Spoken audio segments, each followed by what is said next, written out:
The echo of polite laughter clung to my skin like static electricity as I stepped off the stage, still clutching my battered laptop.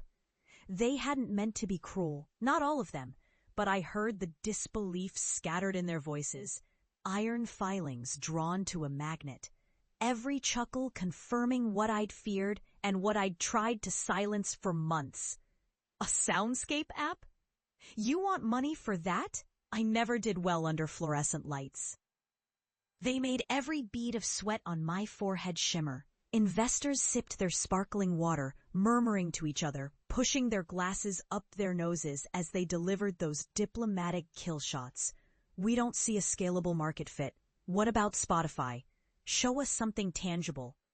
My mouth was dry, but I smiled, matched their indifference with my own kind of stubborn grace.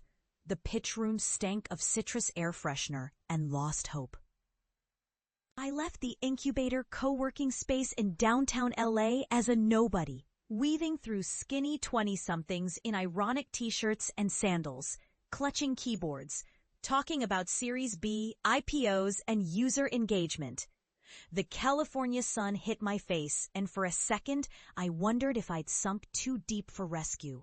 Back in my uncle's house out in Koreatown, the walls were thin enough for judgment to seep right through. My mom stood in the kitchen, arms folded, looking past me as if I'd already left some time ago. Still with that noise thing? She didn't ask it unkindly, not really, but with a flat exhaustion, the kind you reserve for someone who's failed one too many times. I set my bag down, forcing calm, hiding the spark of anger that had been glowing ever since the panel's rejection. My cousins huddled in the living room, thumbs dancing on their phones. When I walked in, they barely looked up except for David, who grinned. Did Spielberg call yet for his next movie? He always had a joke ready, that cousin. Everyone laughed, not to hurt me, but because it was easy. I tried to laugh with them, but it caught in my throat.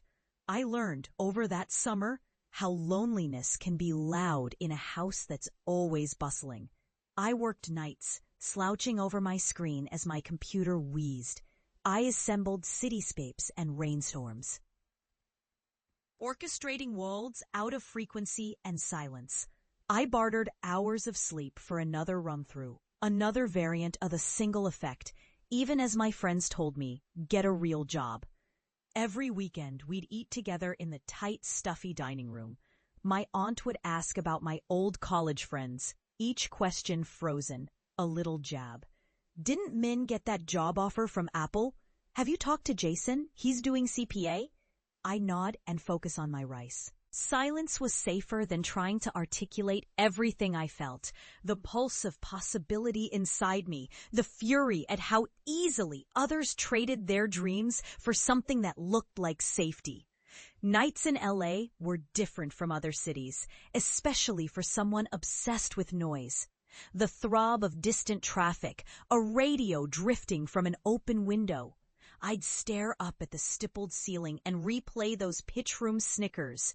I didn't know then if anger would sustain me forever. But it powered the next lines of code, the next patch, the next YouTube video where some stranger in Berlin commented, "This is pure magic, bro." The internet was the only place where my ideas didn't feel dumb. I posted clips of my soundscapes to niche forums and subreddits, field recordings I'd layered, ocean tides mixed with a humming low end, snippets of subway trains, doorbells in C minor. There was something alchemical about coaxing emotion out of what others dismissed as background noise. But out there on Vermont Avenue, back in the real world, I was marked by stories of failure. When my community held celebrations, they nodded at me kindly, but with puzzled sideways glances. Still that music thing? And like a DJ or something? Parents reminded their own children, quietly, about practical futures. Why keep reaching when the world doesn't want what you offer? Yet stubbornness can be a virtue if you nurse it right. When my mom threatened to clear out my computer for more kitchen counter space, I'd head to coffee shops. I listened, installed mics in the corners, caught the residue, A barista's laughter, chairs scraping, and espresso's hiss. I stitched these pieces together in my app, Echo Frame, not knowing if anyone but me would ever care. When a podcast host found my tracks online and played them to thousands of listeners, something shifted. My inbox lit up with gratitude from strangers who couldn't sleep without rain on tin roofs, who missed subways from former lives in distant cities. I was angry for being invisible, for being laughed at, yes, but I also started to feel the quiet serenity that grew every time someone sent a thank you message from halfway across the world. Still, for family, thank yous were just air. You can't wire transfer gratitude. I was still the experiment, the guy who'd gambled too long. A cautionary tale for cousins who studied pharmacy.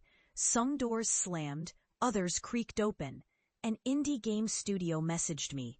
Your soundscapes would be perfect for our title. I built ambient tracks, wind rustling through pixelated pines, distant thunder, digital birds that transformed their little world. They paid me, late, in 2 wire transfers that together amounted to less than a month of rent. But it was money for what my family called make-believe. Jin, my youngest cousin, stopped laughing so much when he saw the first check. There were more no's than yeses at first, a chorus of rejection that never went silent.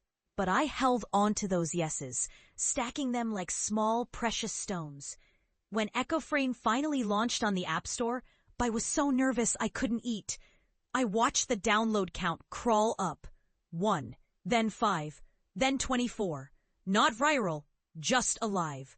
Days passed. I tweeted ambient teasers and one went minor viral. A lifestyle blog for meditation picked it up. Then a YouTuber with 5 million subscribers called Echo Frame the secret weapon you never knew you needed.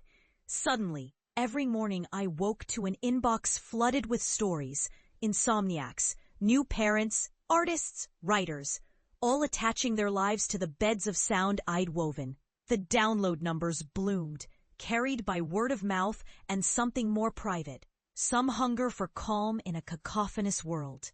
I started getting emails from therapists, filmmakers, even a Silicon Valley startup that wanted to license my sound library for their mental wellness platform. It wasn't until that final contract, 6 figures, royalties, my name on the splash screen, that my world shifted from anger to something like peace. I bought my mom a new stove, paid back every dollar my uncle had spent feeding me. Still, they didn't grasp what I'd done. Not until I was invited to speak at a sound design panel at the LA Convention Center. That morning, sunlight glinted off the towers downtown as I walked up to the glass doors, nerves alive under my skin. I'd told my family about the invitation, not expecting they'd actually come. But as I peeked into the audience, I saw them, my mother's careful hair, my cousin David's slouch, Jin's sideways grin. They looked awkward, out of place in the rows of black badges and branded hoodies, but they were there. The room was dense with people, hundreds instead of the dozen from my first pitch. The moderator read my bio, the failures, the resurrection, the groundbreaking Soundscape app now used by millions. I took the stage. It was the same city, same old fluorescent glare, yet this time, when the mic vibrated in my hand, I was steady. I'm Alex Kim, I said. I build with the material you don't see, the sound behind the story. When I pitched this 5 years ago, people laughed.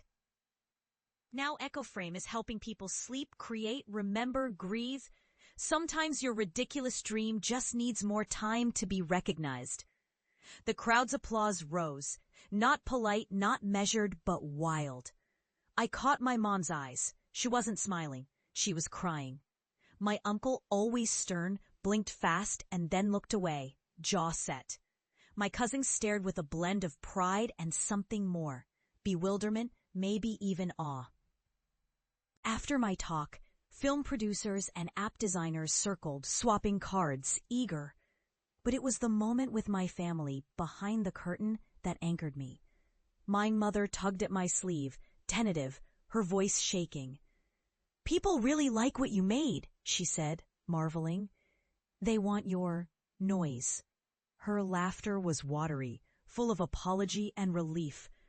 David elbowed me, his old grin returned, but change in his eyes.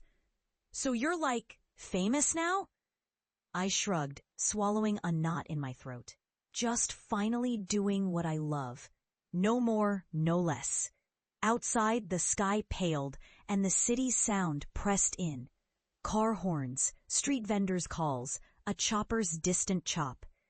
It felt different now, transformed by years of listening, of fighting, of refusing to leave my ridiculous dream at the door. My family walked with me down Figueroa, past banners and flashing lights, and I let my anger go, watched it dissipate into the serenity of this new world. I'd come back to them, not as the joke, not as the lost cause, but as someone who'd built his future from what others dismissed. All the noise of those old doubts softened, became just another layer in the soundscape of home. And for the first time, when we gathered around the dinner table, the silence between questions was no longer something to be filled, but something earned, peaceful, earned and entirely mine.